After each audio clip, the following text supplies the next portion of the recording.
Selamun Aleyküm değerli izleyicilerimiz. Gözəlliklərimiz gəlib. İnşallah asacaq yeni məhsullarımızı, yeni dekorlar, yeni modeller.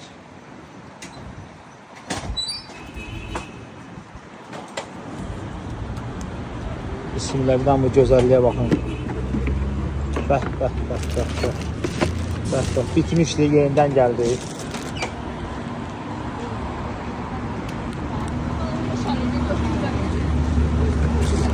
Başka dekorlarımız da var.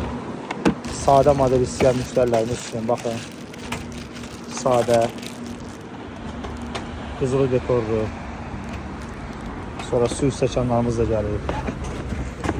Görək hansı çıxacaq. Bu da başka dekorlu.